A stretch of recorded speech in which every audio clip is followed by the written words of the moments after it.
everyone, it's Crafty Music Lover here, and today I wanted to talk with you guys about how I am using this planner for my goals and productivity.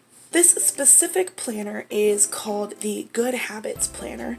It's the classic 12-month vertical dated layout by the Happy Planner, and it is 100% goals and habits based. So before we begin kind of going into the planner, I wanted to make a quick sort of explanation and background as to why I'm introducing this planner into my channel in the first place. So when I purchased this planner, I did some research on YouTube on kind of how others were using this layout and how they were using it to better their productivity and things like that. And I didn't really find any general goals layouts. It was mainly just specific goals to that specific person, but eventually I did sit down and kind of break down my goals into smaller steps, and I used a few methods to help me do this, and I'll explain that in just a second.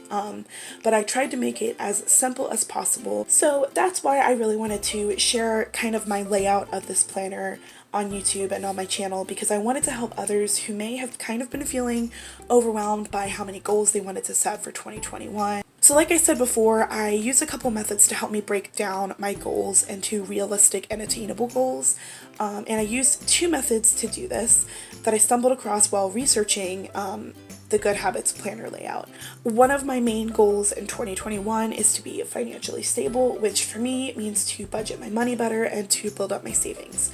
And I find that specifically with my money, I spend cash a lot less frequently than I do with a debit or credit card, since it's not really easily accessible to me. And so the first method is some that I'm sure most people in the planner community are familiar with, but I'll quickly explain what it is. It's called sinking funds, and it is basically a savings. It's similar to the envelope system. It's basically where you dedicate a certain amount of money to a specific goal or savings every paycheck or every other paycheck, or however often you feel like doing it. With this in mind, I kind of made 5 specific sinking funds, and some of them are going to be in my savings, and then some of them are using an actual cash envelope.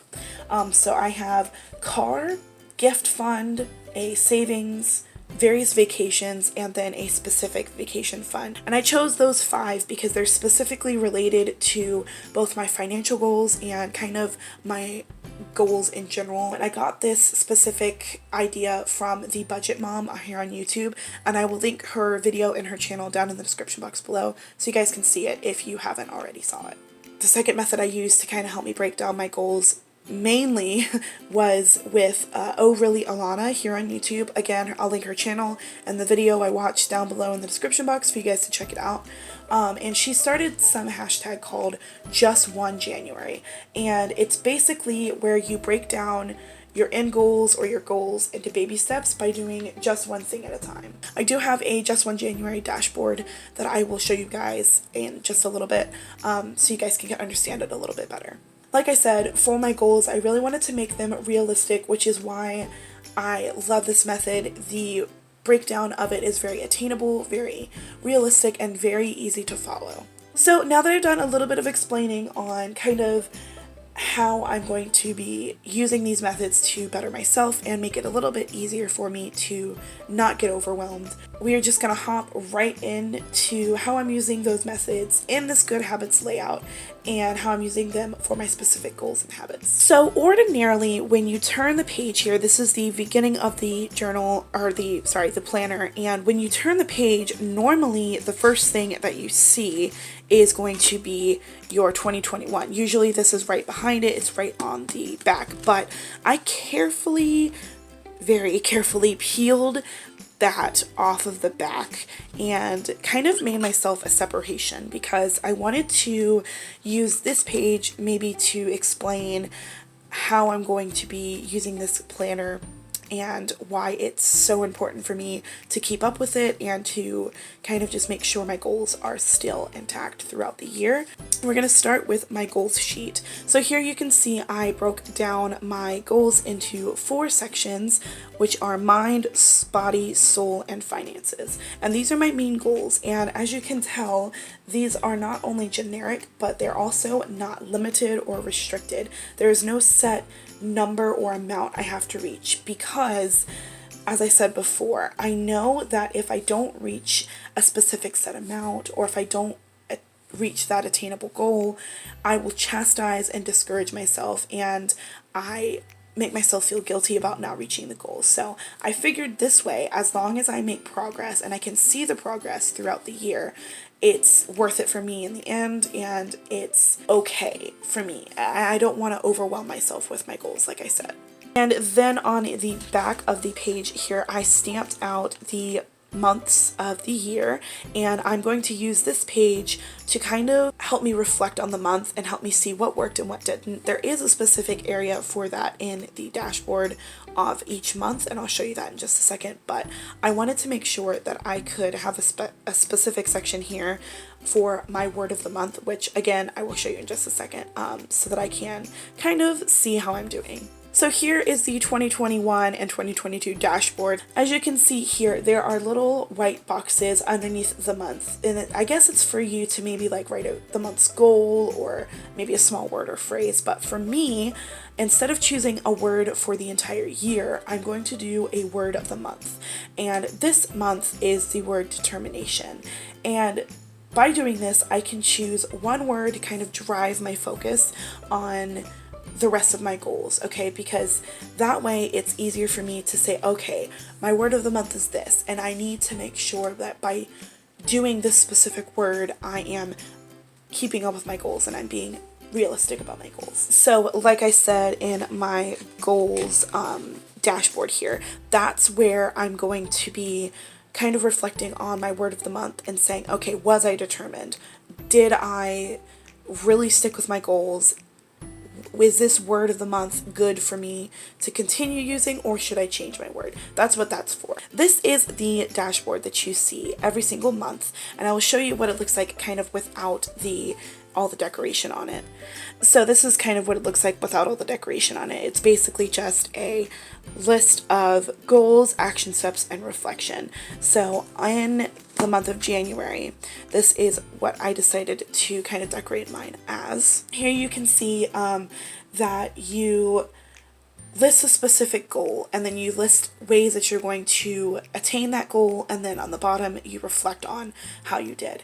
And again, I just felt extremely overwhelmed. I overthought this page so much because my goals are not necessarily ones that can be accomplished in 1 month. They're long-term goals. They need to be accomplished in several months, or an entire year. It takes a long time for the goals that I have.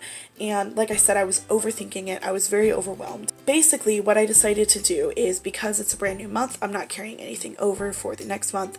I wanted to pick one of my just ones and focus on that specifically to kind of help me with the rest of them. So for this month, my goal is to walk or exercise at least once a week aside from what I do at work. I wanted to kind of build up my endurance, and I want to be healthier. So I decided to start out with walking at least once around my apartment, which is about a mile. So before, I mentioned Just One January by Alana, and this is my dashboard for the Just One January. This is a little sheet that I cut kind of as a half sheet and then like a mini sheet. I did my just ones in these little boxes, and then on the back of the page is where I'm going to reflect on how my just ones worked and kind of if I need to do anything, if I need to fix anything. So these are all based on my goals. Every single just one is kind of helping me reach my end all goal.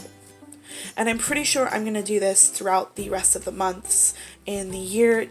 We're going to see how it works in January, and if I need to, adjust anything, fix anything. This is kind of like a starter month for me. I want to see how things are going, and if I can reach those things, then I can continue using that same method. So your monthly spread in this planner is basically the exact same in your normal classic happy planner. I decided to use this section for my just one, and just to kind of help me remember what I'm focusing on and why I'm doing what I'm doing. And then I wrote my word of the month in the center of my planner to also help me remember, you know, that's what I'm supposed to be doing. This is the monthly layout. This is what it looks like. I will show you what it looks like without all of the decoration on it so you guys can kind of see what this planner is. So this is what the spread kind of looks like without any decoration on it. So in the corner over here, it has a check-in spot for how you are working on your monthly goal, and then a this week's focus, a little notes section, and then at the bottom here, it has a section to track your daily progress. So I don't know how most people are using it, but for me specifically, I am going to use this spot for my monthly goal, obviously, and then I'm going to kind of narrow down my monthly goal into a specific focus, and then from that focus I will track it. So this is going to be my weekly focus tracker, and I will explain that kind of a little bit with my first week in January spread so you guys can kind of see how that works in full detail. I will be filling out the check-in for your monthly goal. I will fill that out after each week. So when the 10th is here, I will fill this out so that I can see, okay, did I actually meet my goal? I do have a specific focus for each week. So each week I want to add on to my monthly goal. So my monthly goal is to walk, but I also want to reach the rest of my just ones. So each week I'm going to add a just one on. I'm going to continue to do them all throughout the month because they're simple and they're easy to attain. But I want to kind of make the main focus for a specific week one of the just ones. So that's kind of how I decided to track my goals and kind of just to help myself reach the goal realistically and easily. And then for my eating out less, just one soda a day, just one vegetable a day, I'm kind of using that as a meal planning. So I have these meal planning half sheets. I use this page for my dinners. So I hope this helps you guys with your specific goals and plans. I hope how I explain how I'm using this planner is easy for you to understand. So if you guys have any questions on how I'm using my planner, and if I didn't explain something easily or you kind of still confused about how I'm using it, definitely leave it in the description box below so I can answer your questions, because I definitely want to help you guys. I think that my goals are very, like I said, very simplistic, very realistic for most people. With all that being said, I hope I explained how I'm using this planner, and I hope me kind of showing you how I'm breaking down my goals into attainable baby steps helps you guys maybe break down your goals or your resolutions for 2021 and kind of help you understand an easier way to use this planner and a more realistic and attainable way to achieve your goals here in 2021. Yeah, that is all I have to show you guys for today.